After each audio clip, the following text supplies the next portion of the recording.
Bonjour. Bon déjà oui, j'ai pompé le style du philosophe qui lui avait pompé Raptor Dissident, mais bon, rien ne nous dit que ta meuf les avait pas pompés non plus.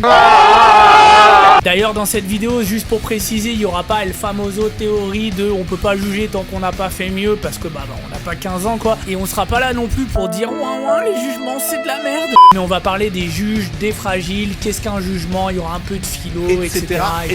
Alors reprends-toi, jeune mâle blanc cisgenre, c'est l'heure du jugement. Les jugements, c'est le truc que vous voyez à la fin des battles là, il y a des gens qui regardent ça en fait. Dans le milieu du battle, ça a une importance de ouf. Ceux qui se font tatouer Only God can judge me. Ah déjà vous êtes des beaufs et vous avez oublié de noter qu'il y a aussi Derka, Sams et Steve le Jeune. Même s'il y a d'autres juges, hein, comme par exemple Jude. On dirait Aurel San qui vient de se taper un 1000 mètres et qui est lessivé comme un sale gosse qui a fait une connerie dans le nord de la France. Quand il va se coucher, il compte un mouton, il s'endort direct. Moi je compte les moutons, je me dis mais il y a que des moutons blancs là, où est donc la diversité? Suis-je raciste? À 4h du match, je suis encore en train de me prendre la tête dessus, enfin un truc. Il y a aussi Driver, lui c'est le gars cool, il rigole tout le temps. Je suis sûr même aux enterrements il est plié de rire parce que le prêtre a dit que maintenant le défunt habite les cieux. Et dans habite il y a le mot beat. Beat molle. Il a l'air putain de sympa, s'il est en course poursuite avec les flics, je suis sûr il met son clignotant. Et en jugement c'est des fois bien, des fois la zeub. C'est mi-figue, mi-raisin, on dira plutôt ici même mi-chips, mi-graissin. Beat. Alors que t'as des gars comme Ahmed Silla qui eux ont des jugements en mode félès sur 20. Quand il dit rapper, ça me fait gorille. Donc juste pour ça je vais dire ça saoule. Non mais si lui les juges, Marc Dutroux il peut avoir son BAFA. Lui son seul rapport avec les juges c'est qu'il est assis là, même s'il faut le savoir hein. Faut le savoir. Les juges doivent passer des drafts pour juger le RC. J'ai voté match nul. Et alors, Je sais pas si vous l'avez vu, Louva a choke.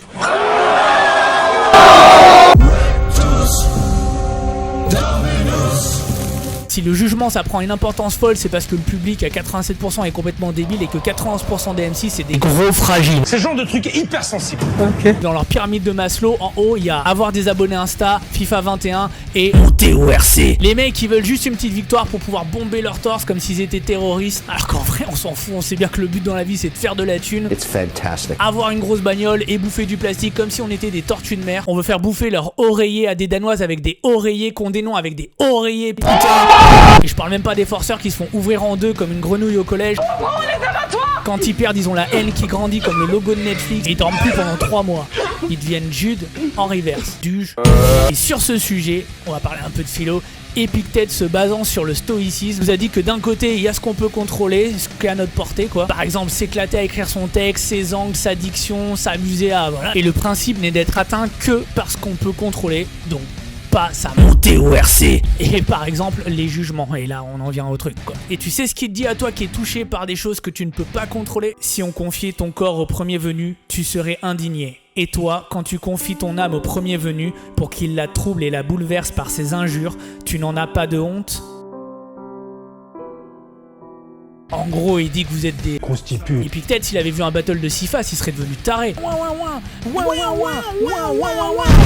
Hydrate-toi, bordel. D'ailleurs, tuto jardin pour ceux qui n'ont pas trop la main verte, vous prenez Sifas, vous le mettez dans du béton, ça vous fait un sol pleureur. Et ouais. Et ce qu'il faut capter, c'est que par exemple Picasso, il va pas aller chouiner pour l'opinion claquée de Brian et Léa qui ont 15 ans. C'est pas très gentil. Mais par contre, si c'est des gens qui développent des critères, etc., ou qu'on fait, par exemple, je sais pas moi, 6 ans d'études du beau, bah c'est quand même pas la même chose là. j'ai rien d'autre à dire. Le premier problème des jugements, c'est la subjectivité. On est tous influencés par ce qu'on aime, c'est normal, c'est le goût et les couleurs. Dans le battle Saminem Parano, moi j'ai préféré Saminem. Ça se discute pas, c'est mes goûts, c'est mes couleurs, je fais ce que je veux. J'adore les vieux films et les concepts, alors le battle muet, moi je suis fan. On a tous aussi des trucs qu'on aime pas. N'hésitez pas à noter en commentaire le MC que vous détestez le plus et pourquoi Milo Creed. D'ailleurs Milo c'est pour rire, je suis pas un mec méchant, big up pour ton battle au War, t'as été monstrueux.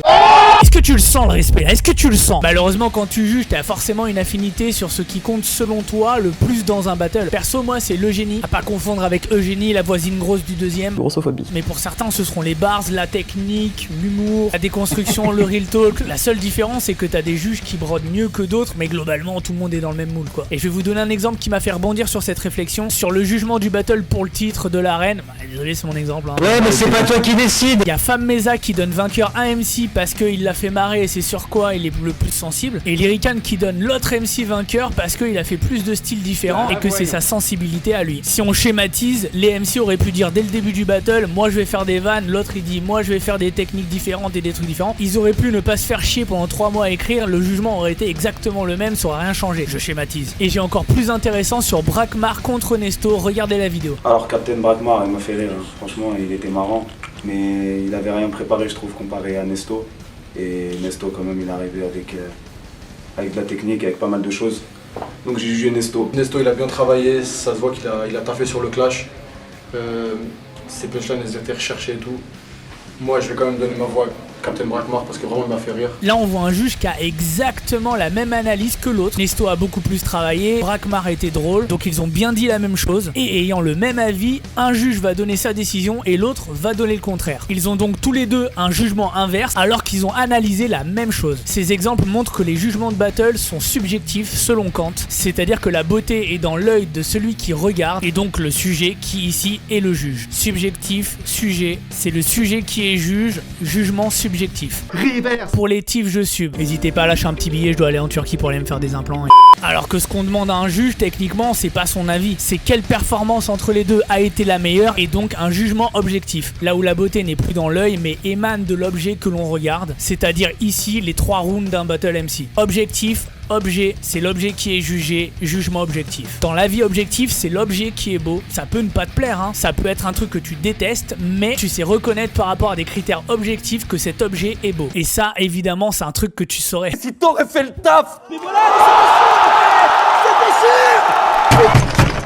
En gros, ta meuf, elle te trouve beau subjectivement. C'est le patriarcat. La beauté dans le regard qu'elle porte sur toi, mais toi, concrètement, bah, t'es moche, quoi. Quelle humiliation. Kant propose alors, premièrement, de bien s'hydrater, et deuxièmement, un universalisme sur, en gros, ce qui serait bien et ce qui ne le serait pas. Il n'est pas question de changer les goûts de quelqu'un, mais on peut s'éduquer sur la perception des œuvres. On peut ne pas kiffer ce que fait Chief sur les battles au Roar, par exemple, prendre un kiff de ouf en battant Lawit contre Sinsou, mais on doit pouvoir juger que les prestats de Chief sont supérieurs sur plein de points. Le but des études du beau n'est pas de formater les goûts, mais de proposer des évaluations qui sont factuelles et logiques. Évaluation, jugement, on y est. Et pour Hegel, l'art n'est pas qu'une question de goût, n'est pas qu'une question de sentiment, c'est une question de savoir. Hegel, c'est George Whitefield, lui, pas Catherine Hegel de Grey's Anatomy, hein. Parce qu'en termes d'anatomie, Hegel, c'est pas... Mais maintenant, pose-toi les bonnes questions. Est-ce que tu vas continuer à avoir le même avis que Brian qui a 15 ans, aucune légitimité. ou tu vas suivre un gars qui a des poches sous les yeux, qui fout le seum à n'importe quel kangourou d'Australie? Moi je pense que la question elle est vite répondue.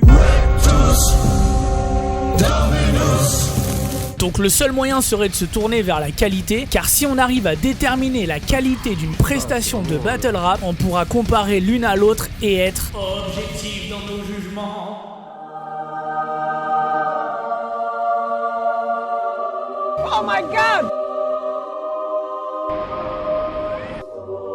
Pour remédier à ça, il y a plein de gens sur les forums, les groupes de discussion qui ont proposé des idées, de retirer les jugements. Vous avez même Donny S, notre dieu à tous, qui fait quand même la gueule tout le temps. T'as l'impression le seul truc positif de son année, c'est son test Covid. Ce que vous dites est calme au mieux. Bah lui, il a pondu un barème, ce qui est pas con dans l'idée, et ce qui prouve que c'est des questions qui quand même résonnent pas mal dans le milieu, quoi. D'ailleurs, petit aparté, si vous voulez du clash et des vrais bastons, c'est du côté des groupes de discussion hein, que ça se passe, hein. Monstrueux. Et du coup, sans vouloir faire offense à quiconque, on va plutôt se pencher sur les critères de jugement de l'art, bâtis sur à peu près 2000 ans, quoi, tu vois, qui sont au nombre de 6, et on commence par le plus important, la créativité, l'imagination, l'inventivité. Je peux apporter un peu de fantaisie. On peut mettre ça sur pas mal de choses dans le battle, comme par exemple les angles, mais ça suffit pas. Il y en a, ils ont un sujet chaud, ils ont une piste, et d'un coup ils la quittent comme si c'était Ayrton Senna. La recherche esthétique. Ça c'est la forme, par exemple le 3ème round de Andra contre Doc Brown, ou même K5 et 6 face à la BBC. Moi perso j'ai pas aimé, mais la manière de faire elle est vachement intéressante et vachement innovante, quoi. Et du coup c'est peut-être dans la créativité, c'est compliqué pour le coup. L'émotion. Je vous mets en description la roue des émotions, à ne pas confondre avec les roues ont des émotions. On sait bien que les roues n'ont pas d'âme. Non, message un peu plus sérieux pour les roues. Vous savez qu'il y a des associations qui peuvent vous aider à devenir un John Chili Shield pour sortir du trio Sum, Shit et Deal, et qui combattent des groupes comme par exemple Rage Against the Ginger.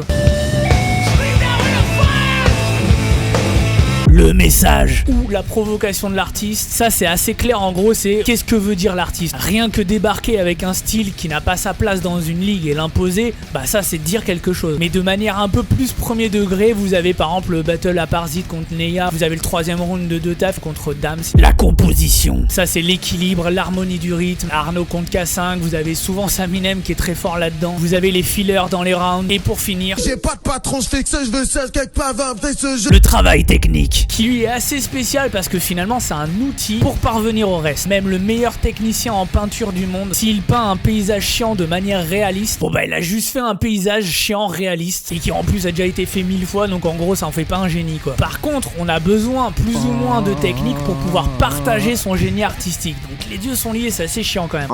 Donc pour qualifier une prestation et dire qu'elle est bien ou pas, t'as bien compris que tu vas juger quelle pertinence elle a dans chaque critère. Mais ça suffit pas de juste cocher les cases, il y en a ils ont clairement plusieurs cordes à leur arc mais elles sont emmêlées quoi tu vois, parce que entre le troisième round de 2 taf au Roi 2 et un round de Chouin, bac -4 en hydratation, je vous nique le public, vous ne m'aimez pas. Il y a une grosse différence, tu vas pas juste cocher la case le message. Et pour approfondir un peu le sujet, je vais vulgariser, hein, vous inquiétez pas, parce que je sais qu'on est tous en mode je vais regarder sur YouTube un tuto pour faire les joints de la douche et on finit sur les 20 stars des années 90 qu'on fait de la chirurgie esthétique, on connaît les bails. Bah le but va être de bien faire ce qu'on fait. Thanks, Captain Obvious. Et pour aller encore plus loin, créer des combos, c'est-à-dire qu'il y ait des liens entre les critères. Je vais m'expliquer, hein, vous inquiétez pas. On va prendre comme exemple le groupe de punk Sex Pistols, parce qu'en plus il va nous éclairer sur un point qui est vachement important. Leur style est influencé par un groupe péruvien qui s'appelle Los Secos, en référence à Fléau bien sûr. Et maintenant on va se concentrer sur l'album Nevermind de Bollocks et on va jouer un peu avec les critères qu'on a quoi. Le premier truc et ce qui est intéressant c'est que c'est un groupe qui techniquement est en mode Félès sur 20. Le son est pas top, il joue à l'arrache, le message c'est l'anarchie, la rébellion, le refus de l'académisme, le gros bordel. Et du coup pour les autres critères, bah niveau créativité c'est le bordel, la recherche esthétique c'est le bordel, l'émotion véhiculée c'est le bordel, la composition bah c'est le bordel. Et là on va en revenir à la technique. On avait dit au début que techniquement ils étaient plutôt mauvais, mais ça c'est un jugement hors contexte. Le contexte voulu du groupe c'est l'anarchie, c'est la volonté de se défaire des codes académiques, et donc dans ce contexte le manque de technique il prend bah, tout son sens quoi. Si on devait juger, je dis n'importe quoi, mais on devrait passer de 1 à 19 sur 20 en technique dû à une cohérence par rapport au message, par rapport à tout ce qu'il véhicule quoi.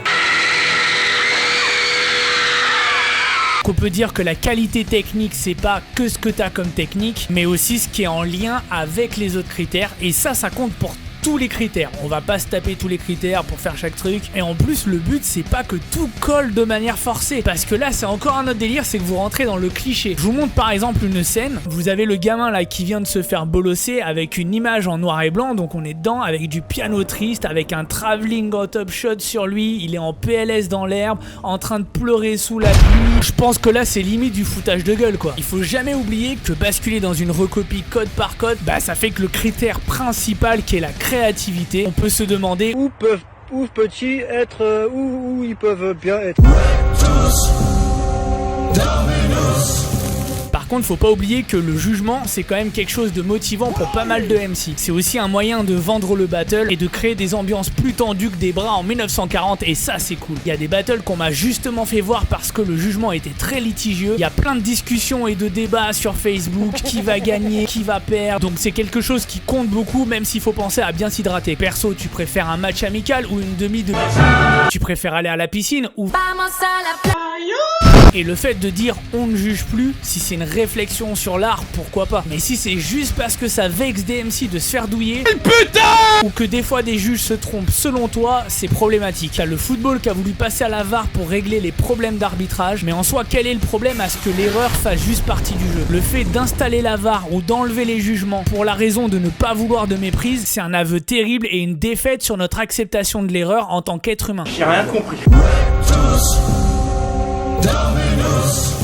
Alors pour conclure, j'ai calqué une théorie relativiste sur le battle rap et on va appeler ça la théorie du seum. Donc voilà, t'as Wojtek contre Ventouze en battle pour le titre, c'est un exemple. Et t'as 100 personnes dans le public. 95 personnes donnent Wojtek et t'as 5 personnes qui donnent du coup Ventouze gagnant. Il n'y a pas de match nul, c'est comme ça. 95 à 5, c'est genre une méga branlée.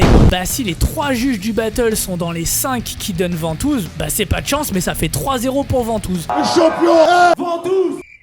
Ça montre une grande relativité quand même, non? Non. Donc on va pas se leurrer, on cherche des solutions miracles, mais il n'y a pas de case à cocher, pas de technique qui permet de juger facilement. T'auras jamais 3 experts professionnels de la philosophie du jugement en battle qui se sont éduqués pendant 6 ans à l'art du beau, enfin voilà quoi, jamais. On restera avec nos juges que s'ils avaient jugé Michel Fourniret, ils seraient sortis avec 2 heures de colle. La seule solution réaliste et qui en plus est la plus simple, ce serait juste de bien s'hydrater et s'en foutre des jugements. De les prendre juste pour ce qu'ils sont, c'est-à-dire l'avis de 3 personnes lambda dont on en a finalement rien à branler. On revient avec L'avis de 3 personnes lambda. Il n'y a qu'un seul jugement. C'est le jugement dernier.